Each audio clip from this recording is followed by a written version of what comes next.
And now we can talk about spongy bone, which consists of a network of bone matrix called trabeculae, or trabeculae. It's a thin, lacy network of bone, and there are many open spaces between trabeculae that are filled with marrow, and we find this kind of bone in the epiphysis of long bones. And so when we go back here, so here's the diaphysis in the middle of the long bone. On the end, you see it looks a little bit more lacy network-wise, kind of like this. This would be that spongy bone, trabeculae of spongy bone. All right. The trabeculae line up to provide strength in areas of stress on a bone. And if a person has a bad gait or posture for a length of time, their trabeculae will line up to accommodate the shift in stress on the bones. All right, so the type of tissue that makes up these are pretty much the same. You don't need to know the difference, too much. Just understand that compact bone is very dense and it's a solid matrix, and spongy bone is not as dense. It's got trabeculae, a network of lacy, thin structures connecting to each other, but within the gaps of that lacy network is bone marrow. And again, that bone marrow is either a site of fat storage and for like adipose tissue, and that'll be like the diaphysis of the long bone. And then on the ends of the bone is still spongy bone, but that's going to be filled up with red bone marrow, which is where we find red blood cell, white blood cell, and platelet production. Okay. So now bone can be developed in two different ways, and they both begin during fetal development. We have intramembranous ossification, which is the process of turning undifferentiated connective tissue, meaning young, non-specified connective tissue, into bone. Okay, so this connective tissue is laid out and then it's turned into bone. At birth, the skull and clavicle are not fully ossified, and so it helps get through the birth canal. The last bones to ossify via this type of ossification are the flat bones of the face, which reach their adult size at the end of the adolescent growth spurt. All right, and so it's a less common form of bone development, I should say. Endochondral ossification is the process of laying down bone where hyaline cartilage is being removed. So this isn't replacing cartilage with bone. It's removing cartilage and then putting bone down where it was. So you're kind of replacing it still, but it's not turning it into bone. So you're removing the cartilage and then you're laying bone down. We see this in long bones, and it begins at approximately the 8th week of development. And so we see this in bones at the base of the skull and long bones. And so there's a bunch of steps to this. I don't want you to get bogged down too much with all the different steps. What I do want you to understand are these steps here, which I'll kind of go through in more detail right now. But if you can kind of get the gist of it, this is a pretty dense understanding here, but if you can break it down, it's very manageable. So the process starts with mesenchymal cells, or undifferentiated cells, that differentiate into chondrocytes, which are those cartilage cells. Okay, so hyaline cartilage, and they secrete matrix around them.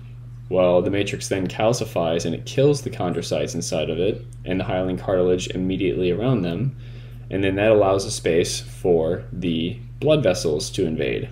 So this is all calcified now. It's creating a hollow area. The blood vessels penetrate and start what's known as the primary ossification center. Basically, these blood vessels brought along osteoblasts with them, and they started secreting bone matrix. Now that's known as our primary ossification center. By the 2nd or 3rd month of fetal life, bone cell development and ossification ramps up, and that's when this starts to really become bone. And with all these changes occurring, the chondrocytes continue growing cartilage at the ends of the bone, which increases the bone length.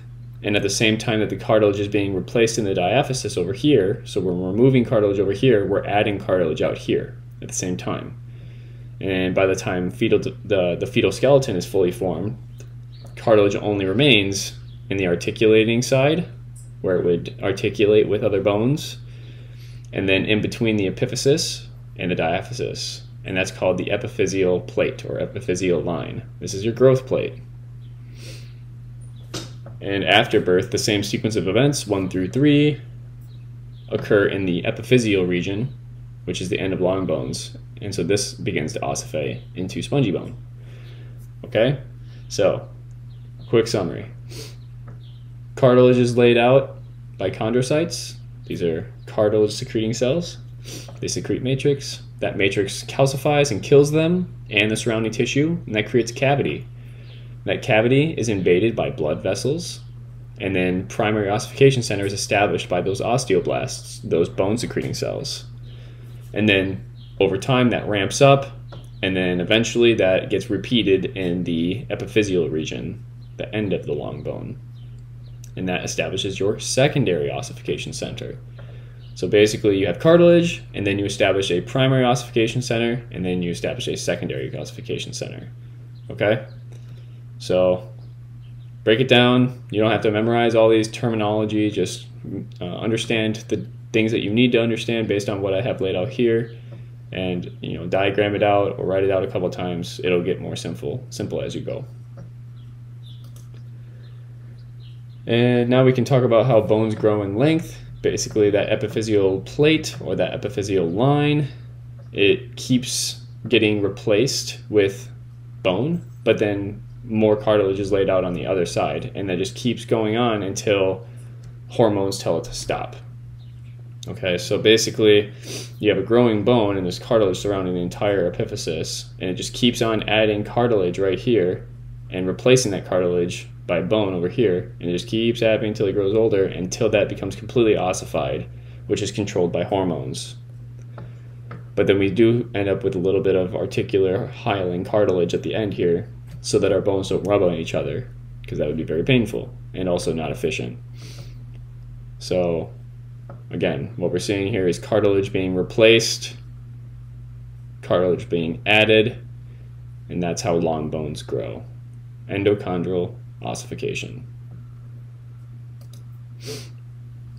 So now bones also have to grow in width, and this is called bone modeling and remodeling.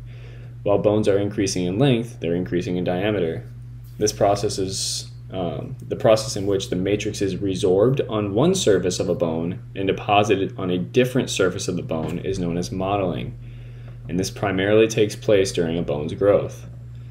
It increases the width of the bone by osteoclast activity on the lining of the medullary cavity, so on the inside of the diaphysis, it's removing bone, and then osteoblast activity on the outside of the right underneath the periosteum, so on kind of the outside of the bone. And so you're increasing the diameter of the inside cavity of the bone, that medullary cavity, while also increasing the diameter of the entire long bone diaphysis. Okay? This increases the diameter of the entire bone.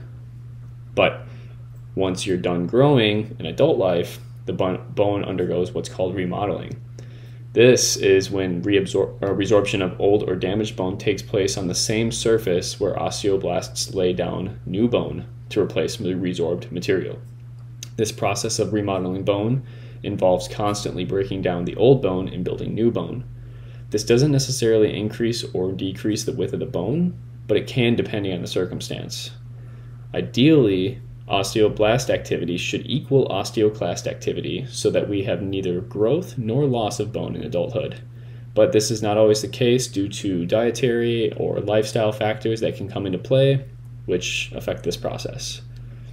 And even with outside influences, about 5 to 10% of the skeleton is remodeled annually just by destroying old bone and renewing it with fresh bone. So modeling occurs when we're growing, and remodeling occurs until you die after you're done growing. All right, so it's basically replacing old or damaged bone tissue with new tissue. And this can be influenced by multiple factors here. And some of those factors can be nutrition and hormones. When it comes to nutrition, without vitamin D, our calcium can't enter our blood from the small intestine. And without vitamin C, collagen cannot be synthesized, and excessive bleeding will occur in the mucous membranes. With sailors back in the day, scurvy was treated with limes because citrus fruits have high concentration of vitamin C. The anterior pituitary gland secretes growth hormone. This thyroid then secretes thyroid hormone, and both of these are normal for regular normal growth. but a tumor in the pituitary gland can result in excess growth hormone and excess growth. Andre the Giant suffered from this condition. He had what is known as gigantism and acromegaly. Gigantism is excess growth hormone during childhood before the epiphyseal plate closes, and acromegaly is excess bone growth after the epiphyseal plate closes. And both are the results of tumors on the anterior pituitary gland in the brain, which produces growth hormone. Testosterone and estrogen also both increase during puberty and contribute to growth spurts in adolescence. So estrogen works faster than testosterone on bone growth, so girls end up growing taller than boys first, but they stop growing sooner than boys, and also after menopause, the lack of estrogen can result in a decrease in bone mass over time. So there's a couple different things that can affect bone growth here. And this is also not even suggesting mentioning how exercise and diet can influence your bone growth.